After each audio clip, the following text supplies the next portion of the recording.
Всем привет, друзья! С вами Константин Кириленко, вы на канале Твой Бас. И сегодня у нас очень интересный, необычный выпуск. Я хочу взять интервью у очень клевого бас-гитариста, который здесь со мной работает на корабле. Он работает в карибском бэнде. И сегодня мы немножко поиграем с ним. Я расскажу, он расскажет, вернее, о себе, покажет какие-то клевые упражнения. Ну, в общем, начнем. Hi, Adriel. Hello, man. What's up? I'm fine. Thank you for coming. It's really a pleasure for me. Just let's start with a little introduce. Just introduce yourself. Where I'm from. Where I studied. Okay. I'm Adriel. I'm the bass player from the Caribbean band. I'm from Jamaica. Yeah. I studied music at the Edna Manley College of the Visual and Performing Arts. It's the only arts. It's the only music institution in the Caribbean that's at a tertiary level. So it's a pretty good school. I've been playing bass for somewhere around 11, 12 years now. Yeah. So How old were you? What was when you started to play? I was in high school. 15, thereabout, 15, 16. And now how old are you? 26. 26. Yeah. Cool. So, yeah, somewhere around that time. I had a really good bass teacher. He inspired me. His name is Dwayne Livingston. If you ever get a chance, listen to that guy. Okay. Yeah. Thank you. Cool. Can you tell a little bit about your country, about Jamaica? What kind of music is popular in your country? The music that is mostly popular in my country is reggae and since recently dancehall. So I don't play dancehall that much. It's mostly like I don't really like that type of stuff. So it's yeah. Did you play some reggae stuff on reggae band maybe? Yeah, I did. I had my own reggae band at one point. Yeah. Cool. We didn't really do much. But there's also gospel. Gospel is very prominent in my country. I go to church and we play all genres of music are played in church. So reggae is played in church, dancehall is played in church, jazz, and of course American gospel. Cool. Yeah. Can you show, for example, some basics reggae part of bass, or maybe some rhythmic basic Jamaica reggae? Alright, so reggae. Alright, so first you have to make sure your bass it can't be too much, can't be too light. It has to be more a round sound. Yeah, so that's number one. So let me try. I'm still not used to this bass, so you have to bear with me. Alright, so reggae. So I'll start with one line.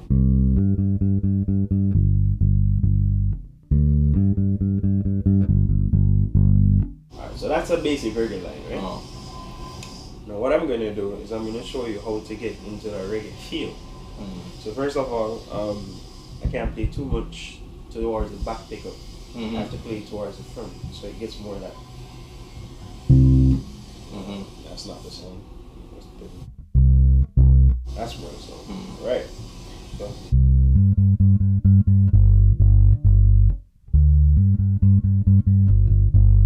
Alright, so in reggae, the bass is really laid back.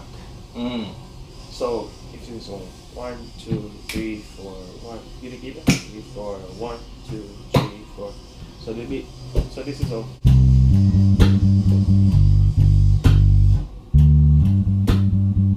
But to get really in the reggae feel, you have to hold back the bass line just a little bit.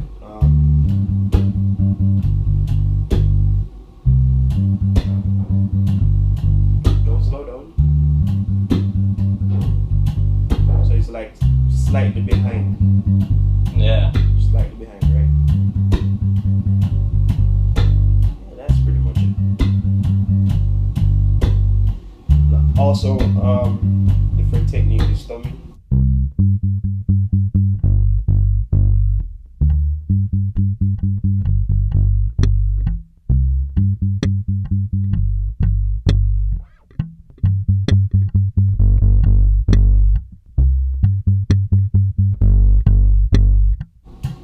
Cool. So reggae is more laid back with the bass.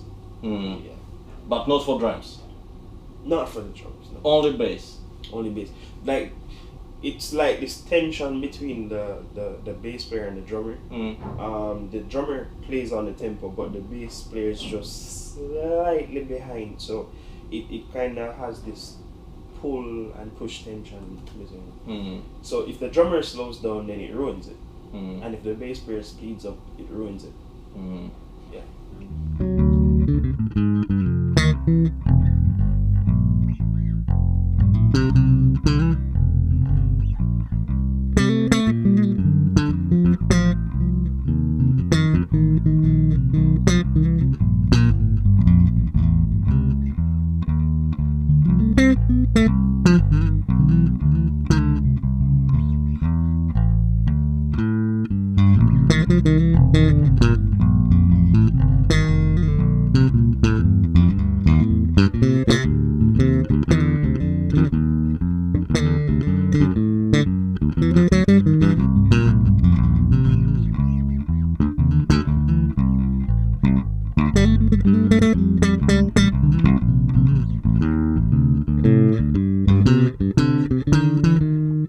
Can you show a few exercises when you practice?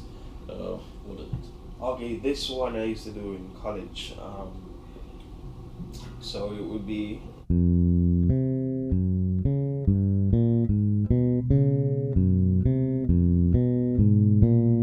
It's like a spider walk. Yeah. And then back, yeah? No, so you No. start. Ah. Right. So you would do this across all 5 strings.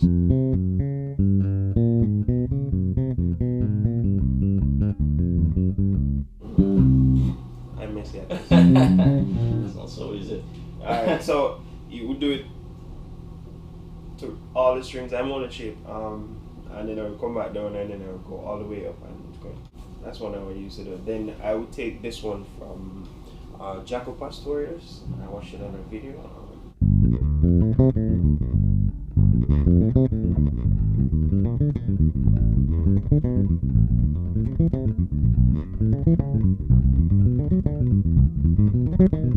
Yeah. It's a just minor arpeggios, and then and back. Go to a major 7. And back, And then, right? and then you go up a semitone. Then you would do a major 7. Major 7.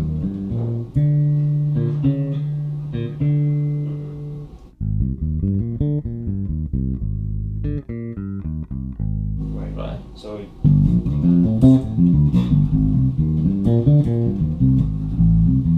go back to the minor 7. It's a combination of minor 7, minor. It's not minor 7. It's minor 9, I think. Right. Minor 9 and 11. 9, 11, and back. And then it's a mix of major 7 and 9 and flat 11, right? Yeah, that thing.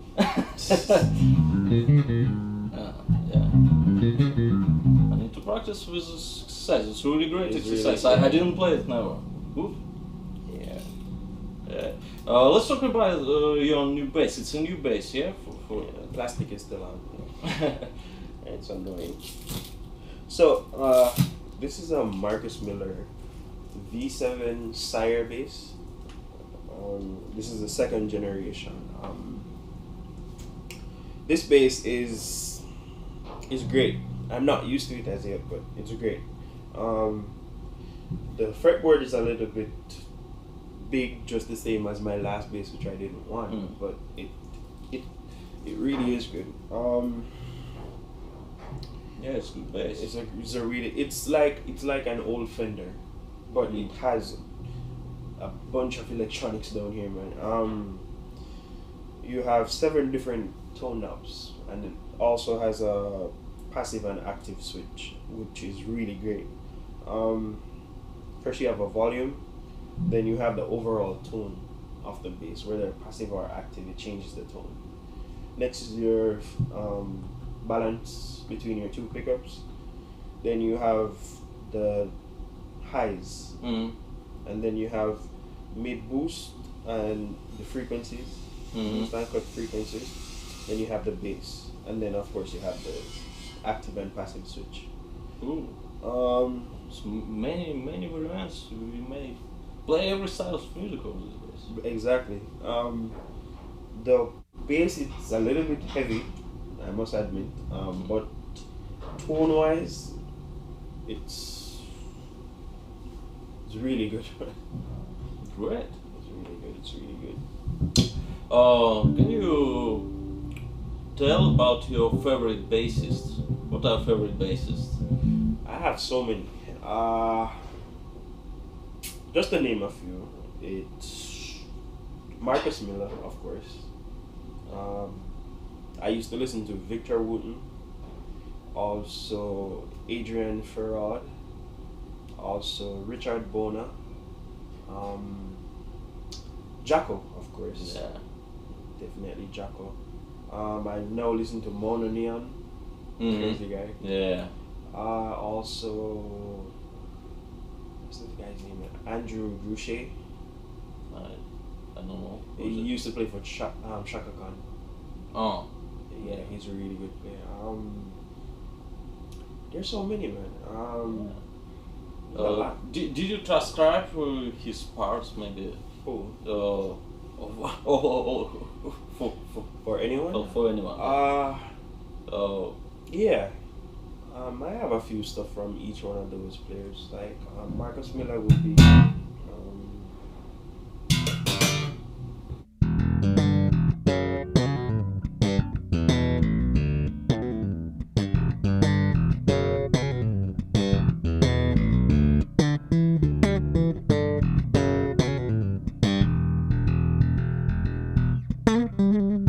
Adrian Farrod.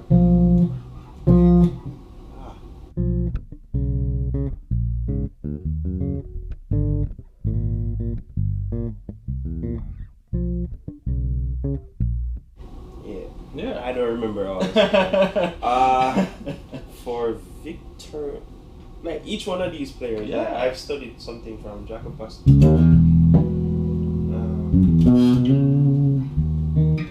Oh, yeah. It's one of my favorites. Yeah.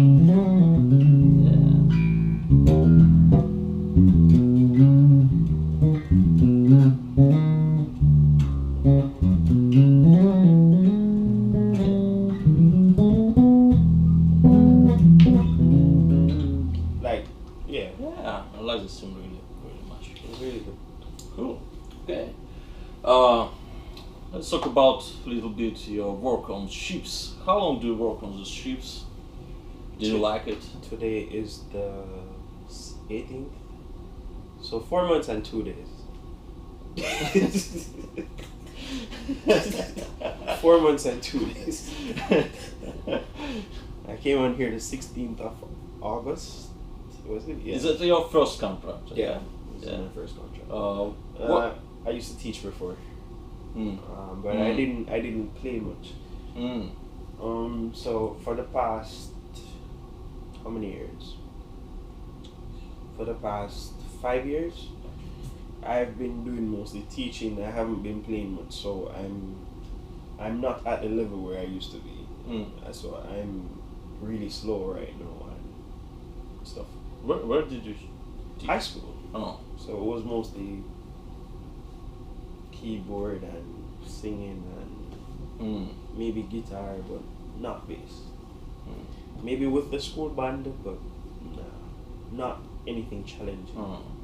What reason was for working ship?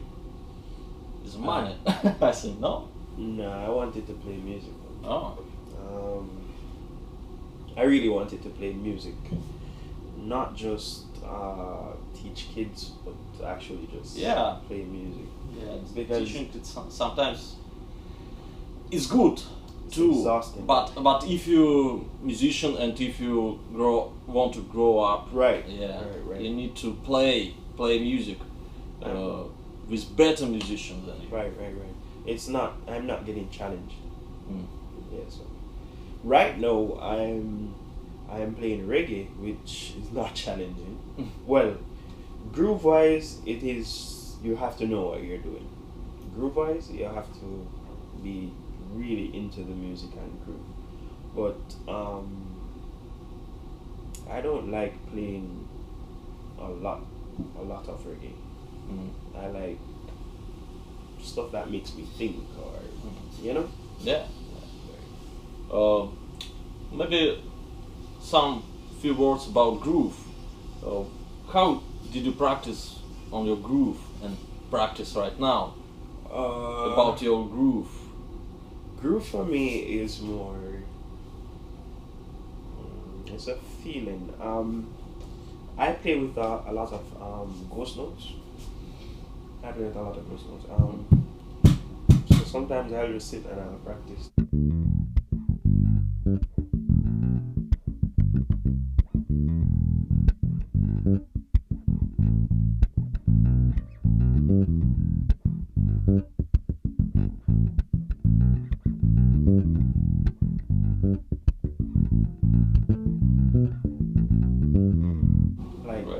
I'll just practice that.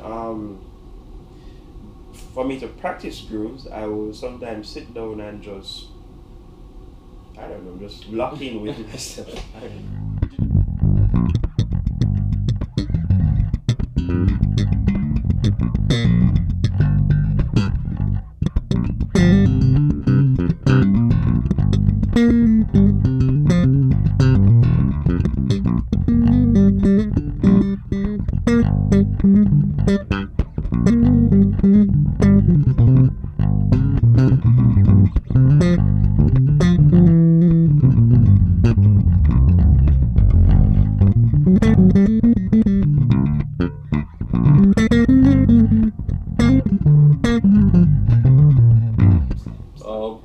What did you practice when you start to play? Marcus Miller. Marcus Miller. Did you transcribe him? Yeah. Yeah, a lot. I really like the his tone when it comes to slapping it. It's full. It's just groovy.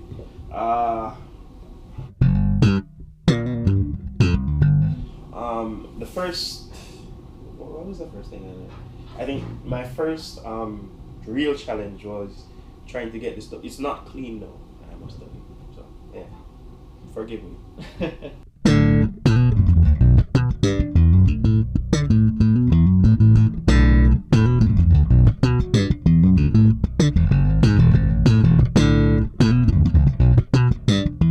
So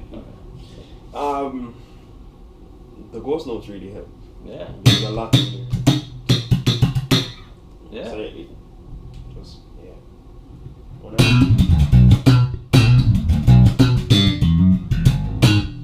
For slapping, the hardest part was the double thumb. Yeah. And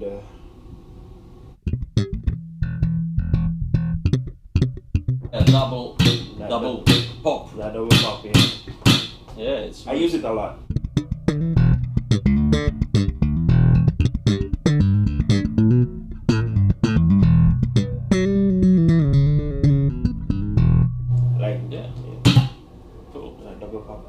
But over the years, I've come up with my own,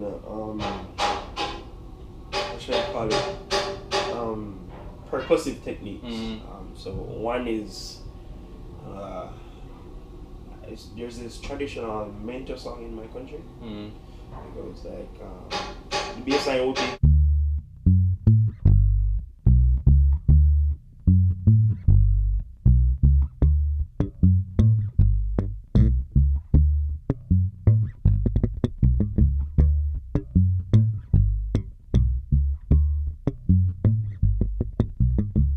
So I come up with a little bit more, and that's more from like Damian Erskine. His type of playing, I kind of picked it up from. But also I developed.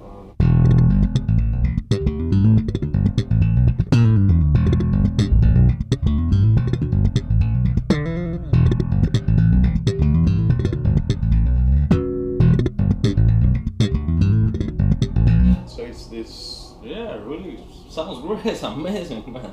This is really I good.